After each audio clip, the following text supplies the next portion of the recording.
અભય થઈને નિષ્પક્ષતાથી નિરપેક્ષ રીતે વાસ્તવિકતાનો અરીસો રૂપી સચોટ માહિતી લાવતો સત્યની સાથે અભય ટાઈમ્સ। અખિલ ભારતીય વિદ્યાર્થી પરિષદની રાષ્ટ્રીય કારોબારી બેઠક ઝૂમમાં યોજાનાર છે, જે અંગે પત્રકાર પરિષદ યોજાઈ હતી। આગામી જૂન મહિનામાં ભારતીય જનતા પાર્ટીની વિદ્યાર્થી પાંખ અખિલ ભારતીય વિદ્યાર્થી પરિષદની રાષ્ટ્રીય કારોબારી સુરત મહાનગર ખાતે યોજાનાર છે, જેને લઈ સુરતમાં એબીવીપીના પ્રદેશ મંત્રી સમર્થ ભટ્ટ સહિતનાઓએ પત્રકાર પરિષદ સંબોધી હતી અને મીડિયા સાથે વાત કરી હતી।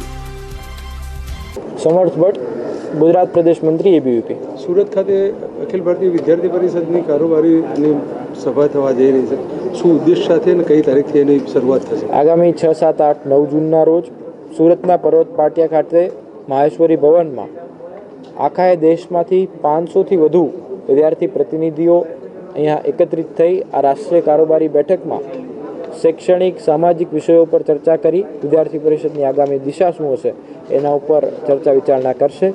આ અનોખા અને અનેરા અવસર માટે વિદ્યાર્થી પરિષદના તમામ કાર્યકર્તાઓ, શિક્ષણ જગત, વિદ્યાર્થી જગત આ બધા જ મને લાગે છે ખૂબ જ ઉત્સાહિત છે અને આનંદિત છે। સમૃદ્ધભાઈ, વાત કરીએ તો સમાજના જે દિશા આપવાની વાત છે, યુવાનોના હાથમાં દેશ છે, તો કયા વિષય ઉપર એમાં પેલું રહેશે જે જરૂરિયાત છે, કયા દિશા સુનિશ્ચિત કરવી જોઈએ?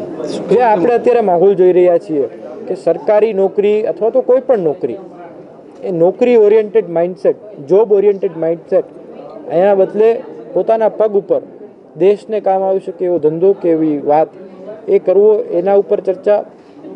જે યુવાધનને એક નશાની લત લગાડવાનો પ્રયાસ આ કેટલાય શૈક્ષણિક પરિસરોમાં પણ થઈ રહ્યો છે, એના ઉપર પણ ચર્ચા વિચારણા અને એના ઉપર કાર્ય એ વિદ્યાર્થી પરિષદ કરવા જઈ રહ્યું છે।